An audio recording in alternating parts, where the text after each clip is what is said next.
एक प्रश्न और देख लेते हैं, बड़ा आसान प्रश्न है ये, ठीक है। कह रहा है कि एक सिंपल पेंडुलम है जिसका टाइम पीरियड टी है, variation of kinetic energy with the time. एक सिंपल पेंडुलम है, ठीक है ना, ठीक है। और यहाँ से क्वेश्चन उठाया, बेसिकली ऑसिलेशन से क्वेश्चन आया है, ठीक है।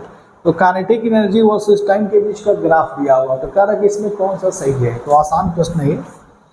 अगर ध्यान से देखिए तो मेन पोजीशन पे काइनेटिक एनर्जी मैक्सिमम होगी, तो काइनेटिक एनर्जी और टाइम के बीच का ग्राफ दिया हुआ है, ठीक है ना। तो आपने काइनेटिक एनर्जी का एक फॉर्मूला पढ़ा होगा 1/2 mv², ठीक है ना। और इसमें ऑसिलेशन में एक फॉर्मूला और पढ़ा होगा, v बराबर ओमेगा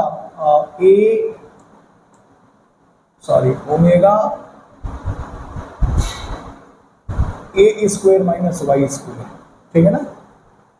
तो देख सकते हैं यहाँ पे स्क्वायर करेंगे तो क्या आ जाएगा, ठीक है। या एक और पढ़े होंगे आपने formula v is equal to, ये जो डिस्प्लेसमेंट का इक्वेशन है y बराबर a sin ओमेगा t होता है ना, इसको डिफ्रेंशिएट करेंगे तो वेलोसिटी आ जाएगा। तो वेलोसिटी कितना आ जाएगा, omega a cos omega t, ठीक है। तो डायरेक्ट पुट कर दीजिए, वैसे 1/2 m v² है, इसकी जरूरत ही नहीं पड़ेगी। यहाँ देखिए v² मतलब omega a² cos² omega t, तो k proportional to that is cos² omega t। इसका ग्राफ देखिए, ठीक है ना। यानी कुल मिला के ये निगेटिव नहीं होना चाहिए, ये लॉजिक इसका बता रहा है। काइनेटिक एनर्जी और स्क्वायर फंक्शन है, देख सकते हैं, और t के बीच में ग्राफ पूछ रहा है, ठीक है ना। k proportional to cos² omega t, तो स्क्वायर का मतलब ये हमेशा पॉजिटिव में होना चाहिए, ठीक है भाई। और स्क्वायर होना चाहिए, ध्यान रहे जीरो भी होगा, बात मेरी समझ में आ रहा है ना, ठीक है ना। अगर ये यहाँ पे जाएगा तो काइनेटिक एनर्जी जीरो हो जाएगी, ठीक है ना। तो ध्यान से देखिएगा, लेकिन निगेटिव नहीं होगा। कोई ऑप्शन है ध्यान देखिए, जीरो, ये ऑब्वियस सी बात है, गलत हो जाएगा। जीरो होना चाहिए, ये देखिए जीरो होना चाहिए, लेकिन पॉजिटिव निगेटिव नहीं होना चाहिए।